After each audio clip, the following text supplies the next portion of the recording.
Grendel's Aunt, a poem that sometimes rhymes, by Stephanie McPeak Peterson, read by James Kingdon.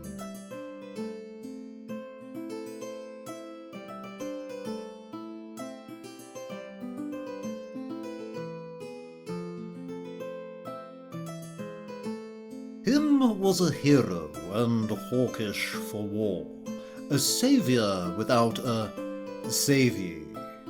At our ditty's beginning we find this young lad on the prowl and hunt for a wee bit of knaving, out seeking for weaklings in gingham or plaid, or a nerd with a need of his saving.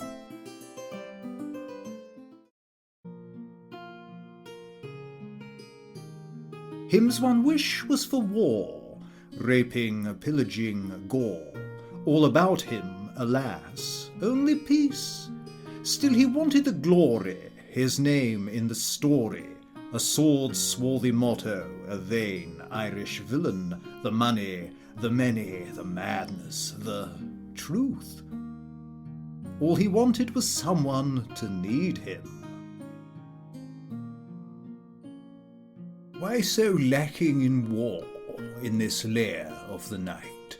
Why such quiet, amenable calm? Well, the hamlet of Munt had a marketplace venue where force wasn't practice, exchange was a choice that was made by agreement, consensus, and voice. Folks grew up thinking profit was peaceful. Now the love of his life was a liberal, alas, who supported control of all sorts. Sweet Cindy, the sleeve-hearted, sat on the board of the peaceable outreach in Smirtlegut Fjord. Cindy hated all war and the weaponry for, but she slept with the knights if they paid her the whore. So, to win her affection, him set out to prove that his violent nature could save her.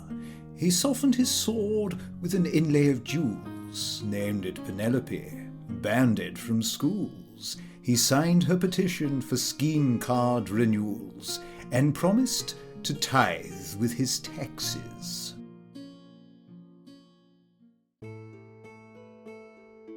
Then he set out to find a good way to achieve all the glory that might catch her eye. In his thoughts he did think opportunity lay on the outskirts of Munt, by the gardens of Smay, where the sentries would play with the ladies' croquet, and where Cindy could watch from the fjord. Placated in peacefulness, profit, and pie, southern Munt made a vulnerable prey. All the people were focused on serving their peers, while a soldier attrition had gone on for years. All the routes for invaders were rife. After all, the defences of Munt were just fences. So, insisting on sinister twisting of plots, him decided to drum up some business. A monster he'd seek and some havoc he'd wreak on the village of Munt with their swords somewhat blunt, sleeping peacefully now, but they knew not how soon him would threaten their lives just to save them.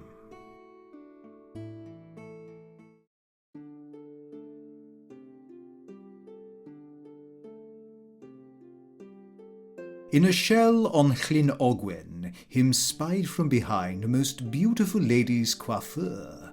Golden cilia, lengthened like seaweed it swam, but his tread on a twig pricked her ear to the sound. Quickly toward him she turned, the sad face of a hound. She was startled and morphed into bird. I am Dwendis, the tuna-tailed keeper of Gaither. I manage these waters corruptly.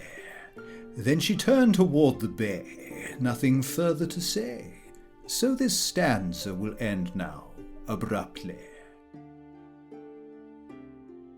Pleasant evening, good lady, spake him to the fowl, while intoning the tamest of timbrels. Then gently he offered his meek introduction.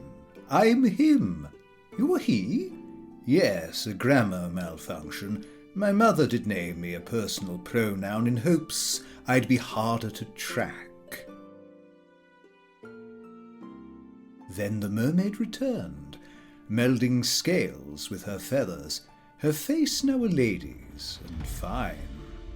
You seem harmless enough. Please him, hand me my muff, and we'll stroll through the shallows and gorge on some pisk. Nay, I only eat pisk, Olin boiled in a bisque. Don't like pisk? Well then, why are you here?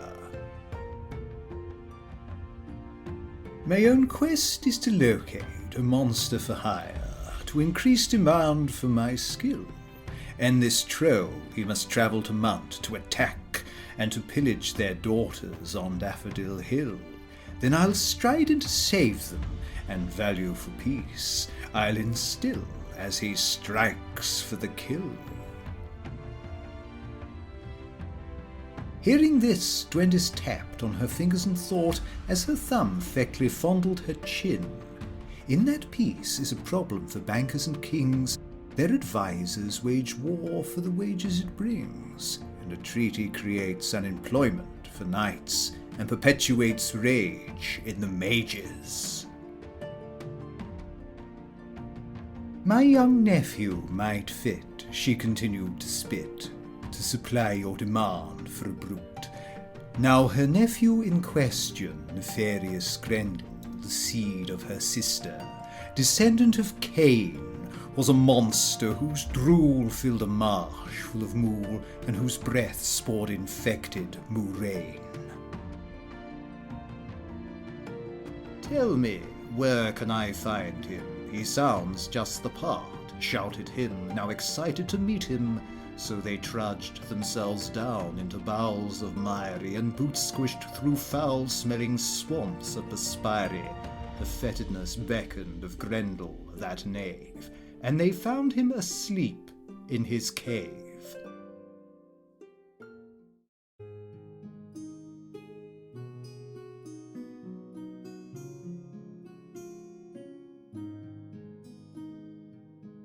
A big toe-did Duendes indent on the head of the monster there gargling his phlegm, and an eye slowly opened as gas fleed the brute.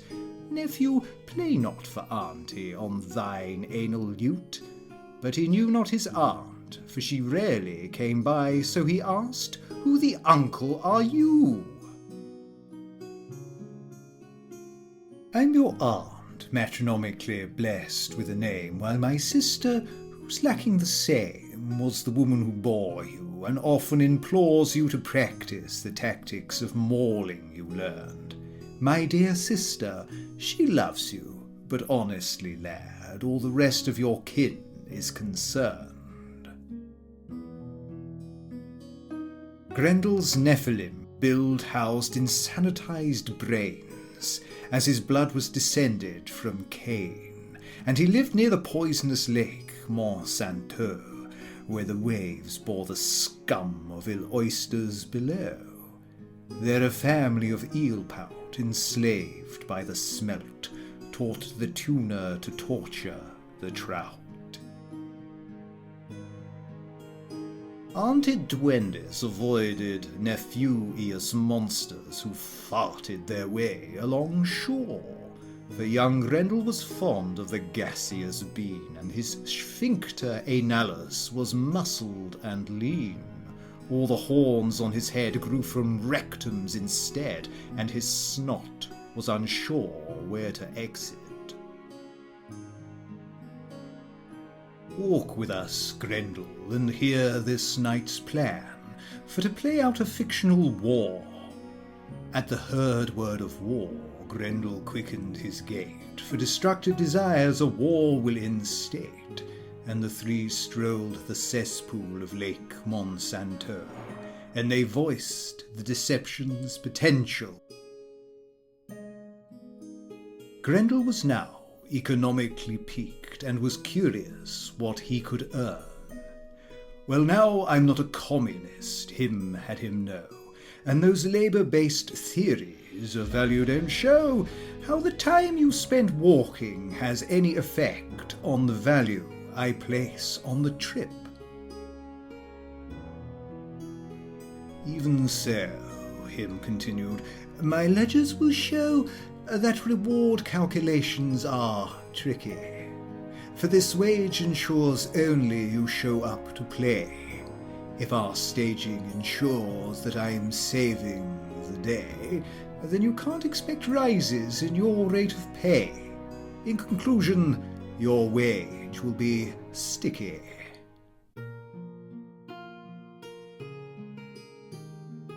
Auntie Duendes stepped in as an affable agent, agreeing to all the knight's terms. Was she seizing the genius of this opportunity? Moving a monster took great ingenuity. Grendel, though wary, did sign on the line, with the gyther, her claw-fitted pen. Him stamped his employee and pencilled him in for the scheduled strike upon Mutt.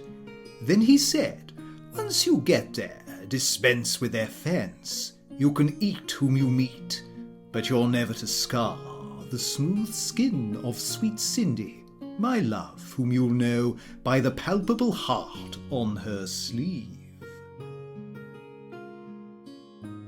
Then at 1/2 the hour I'll charge in with power and slay you with perfidy's sword. You'll pretend then to limp off and die in your den, while their men, now indebted for this noble deed, will pay me in silver, in gold, and in steed, and sweet Cindy will slacken that sleeve. Auntie Duendes applauded and verbally lauded this generous, lucrative scourge, and you'll stimulate to their economy surge, and they'll sing of your praises, the Krugmans and Keyneses, for many a century hence. As for me, for my fee, I'll take 20%. When Grendel had slimed and slithered back home round the slippery elm of his lair, and Aunt Duendes descended in watery slough, so our hero laid limbs on a yarrow-down bed, and though aching for affluence, this night he slept, still enveloped by hunger and debt.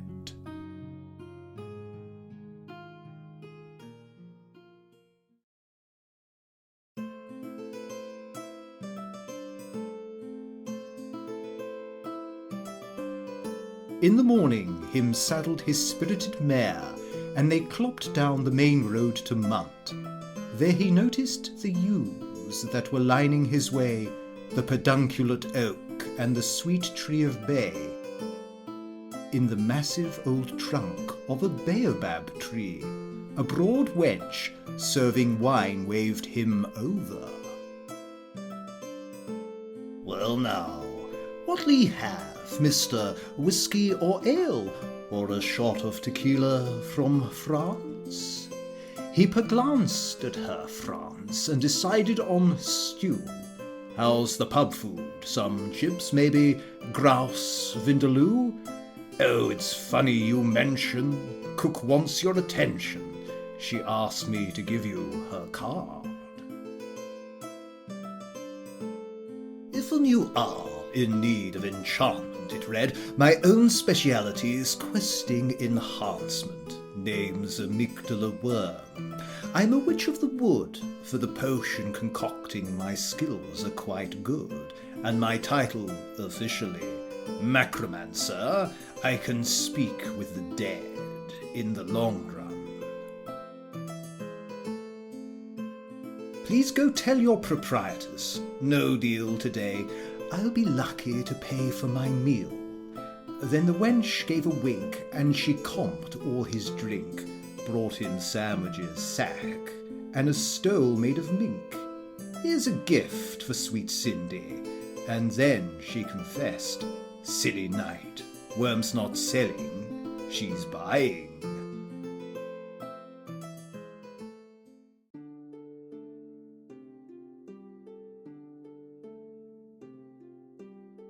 Him then found the old kitchen witch stirring a stew, and he asked what the old crone was after. She wondered if him knew the serpent named Duendis, that shape-shifting fluke-tailed old harpy horrendous. Amygdala wanted to send her a note, and the plot, like her stew, she would thicken.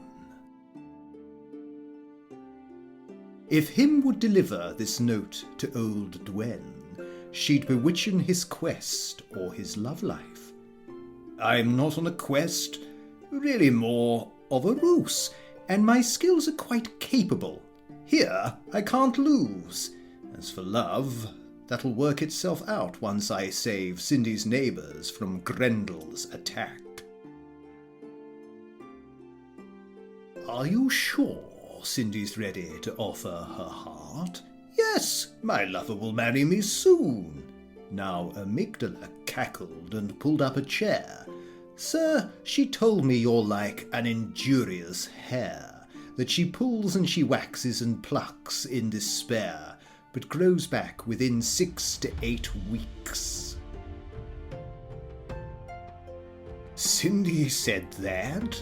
My sweetness! His pompadour drooped and the confidence drained from his chest. Don't you worry, my boy, where we'll find you a toy who will love you much better than Cindy Malloy. We will banish her visage and worry no more for sweet Cindy, the sleeve-hearted whore. Then resuming his riding, him clip-clopped and carried Amygdala's missive toward Munt. On he travelled, despondent, a low correspondent, distracting his mind, while his joy disinclined. But when travel grew much too mundane, he decided to peek at the note in his belt. Amygdala sends you a warning today, and a greeting from deathly beyond. I have travelled in dreams to the land of your ancestor Cain, your kin father, that great kin molester, investor in war and the weaponry for, and he gave me this message for Duendis.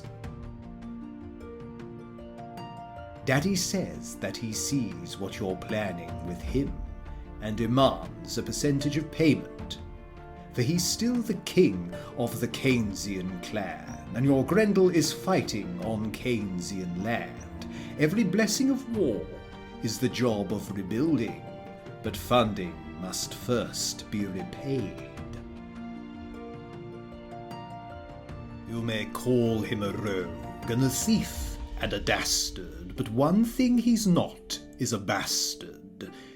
Entitled is he to the family fortune.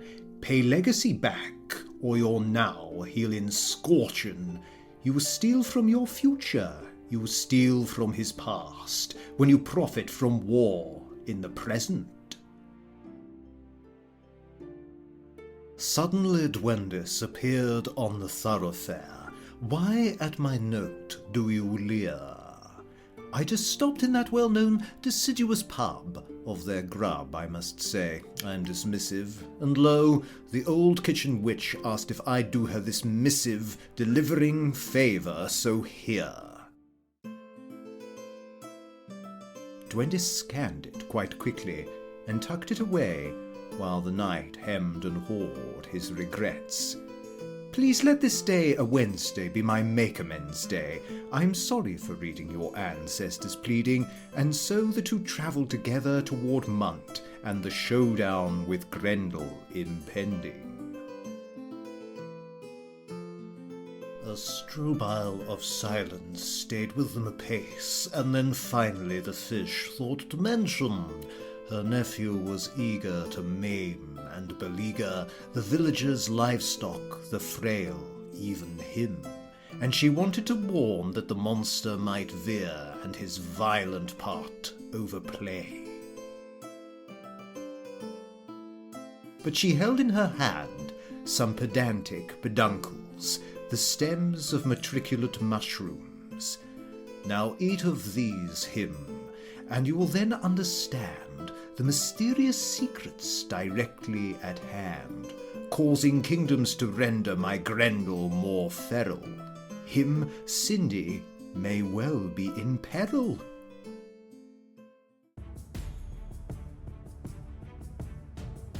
Completely forgetting his heart had been rent, toward the scene of his farce him did charge. All the people of Munt he could hear from a distance, assailed, how they wailed and cried out for assistance. He flew even faster, arriving on stage with his sword drawn, Penelope glistening. He galloped through town, to their groaning still listening, when Grendel he spied on a hill. There the monster had slaughtered a family of sheep, and the family of people incharged with their keep. Now all 4 of his clawtines necklaced the throat of the lacy young lady him loved. First he caught Cindy's eye, and saw dread in its dart, but in his she saw naught but his heart. Then he wondered why Grendel attacked the fair maiden, and why their agreement no longer was weighed in, but realized too late that he shouldn't be shocked that the evil don't honor their contracts. Him soon spotted the way through to slay Grendel's heart was just under the sleeve of sweet Cindy. In a flurry he surged, and then, trusting his aim, pushed Penelope's harm through the crook in that arm. He did miss Grendel's heart as his blade drew black blood, but young Cindy was freed to escape. She collapsed in the arms of her rescuing knight, who still loved her, despite what she'd said. Roiling Grendel stared down at his wound hanging open, as out drained his venous supply of protopin. He'd need new injections, must contact that gnome, so as scripted, the monster slunk home.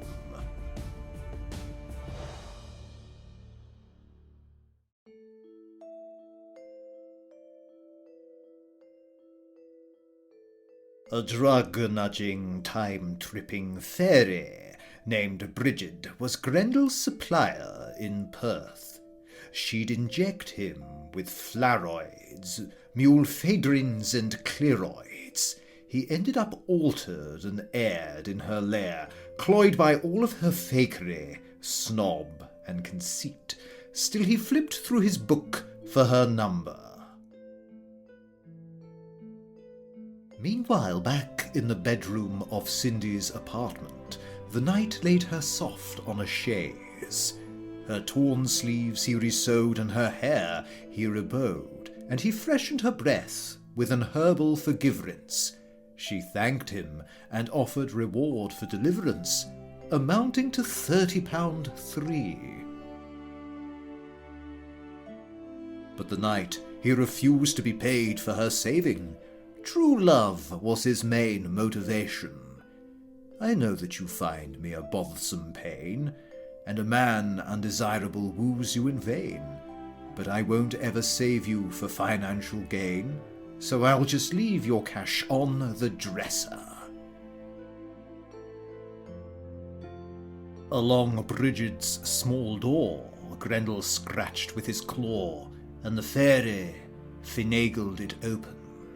She stood there a-vaping, an iodine herbal exhaling its gases, all swirly and purple. She asked what he needed, and realized at once without drugs he had lost all his ick. So a comfit of strife flower Bridget presented, a mint Grendel eagerly sucked. All my dill, she complained, went and pickled itself. Suppose I shouldn't have left it alone on this shelf, and I can't understand what my thistle's been thinking. Her herbs possessed minds of their own. Then she juiced his injection and jammed it down vein, and the hellion came back to life. Grendel mumbled his payment must wait till the night had produced him a cheque for his role in the fight, so she cut off a chunk of his cheek for down payment. The Sloane barely felt it peel off. Aunt Edwendis came calling the day after that and demanded her share of the proceeds, but Grendel decided he'd had it with humans. Their soaps and colognes made him sick to his rumens, so Dwendis could fly out him's way on her broom ends and pick up the money herself.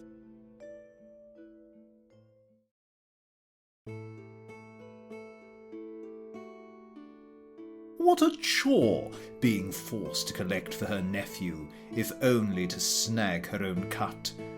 Soon she found him consuming at Heorot Hall several tankards of mead with Sir Wiglaf the Tall. Him had joined with a legion of Hrothgar the King. Here he finally felt needed and loved. Aunt Edwendis morphed male and acquired an ale that she sipped dressed in whiskers and mail. She inquired of their exploits, the knights at the table, to find out who failed and who e'er had been able to earn a good living from fighting the foe. Then she turned her attention to him. Weren't you the knight who defeated the beast that attacked all the weaklings of Munt? He assured her he was, and had earned many coins for subduing the limbs and subduing the loins of that snarling colossus. In death he rejoins his ancestral molestral kin Cain. At this Dwen disagreed, saying, "Grendel, he lives. Can I speak with you privately, sir?"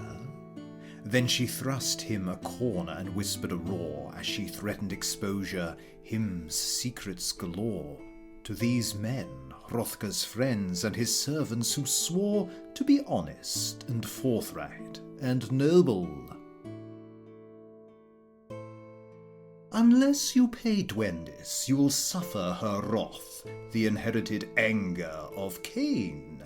That black family will follow you, full disembowel you. Grudge from that clan will besmudge and befoul you. Debt is a sin that they will not forgive, and its wages are worse than mere death.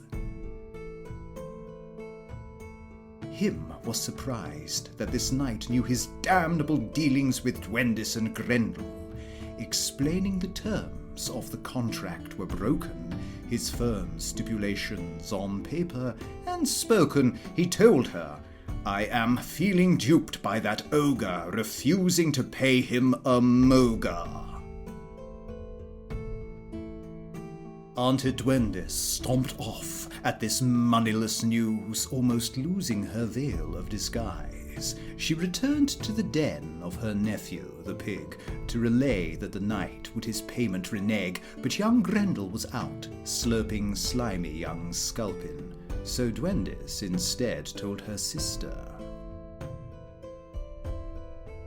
The horned mother of Grendel, astonished to hear that her son had been earning a wage, was dismayed then to learn that his work was now spurned, and the man who was spurning was pocketing earnings, now spent to the point that near nothing was left. Only umbrage was there for the taking. Here a map and directions to Heorot Mead Hall the fish aunt ferociously drew. Slimy sisters decided to send Grendel round to invade knightly premises, pick, paw, and pound, and if hunger beseeched him before him he found, he should kill for the sport of the fight. And when Grendel got home, he was met by the matrons, instructing him now to indict. You avenge us, our Grendel, with tooth and with claw, do devour the Scyldings till hymns in your maw. please appease and make proud your old aunt and your ma, and your lineage of vengeance and spite. But our hero had strayed from those mead-drinking men, for his heart was now drawn somewhere else. Sweetly Cindy, the sleeve-hearted, told him one evening, for saving her life, her sweetheart she was giving, but she couldn't stand what he did for a living, so him made a change in career. He had given up war for the hope of a more, disillusioned with spurring demand, for sweet Cindy explained that the Keynesian brain had encouraged consumption that can't be sustained. Let us pay back your debt to the monster unslain, and we'll seek no more salaried rents. At the moment she uttered this plan to pay Grendel, the phantom of Cain did appear. A contingent of bunnies announced his arrival. With laughter and flame, in a whirlwind Cain candled, demanding the moneys he heretofore handled by nobody other than he. You are Cain? Well, I'm able to analyse fully the faulty and flim of your claim. While Grendel's signed contract shows how he ignored the attack stipulations I clearly implored. Few my wife, whom his central horn quite nearly gored, our deals off. He can sue me in court. I shall tell the judge hence your behemoth believes that he's owed due to time that he spent. Without value to me, none such wages will be. I care not that his morning's impalings with tea cost him time or an effort. 'Twas not done for me. And with that him affirmed his own plea. 'Tis the doing of duendes, Cain realized at once. That this contract might stand, 'twas her fault. Grendel's aunt, for a finder's fee, there had resigned any recourse the family might have designed, for a contract spells doom to such beasts so inclined, but that's only once Geither has signed. Thus the patriarch, angrily skulking away, caused the sun to cleave clouds in the sky. Toward the sunset did him, his beloved and mare, start a clippity-clop, a horizon to share. They'd establish a home and a business out west, serving others their mutual quest. So the knight known as him never ever forgot that demand will take care of itself. He had stopped interventions for market refines, and he focused instead on producing good wines. In their winery, Cindy sang sweet lyric lines, and they lived on its profits in peace.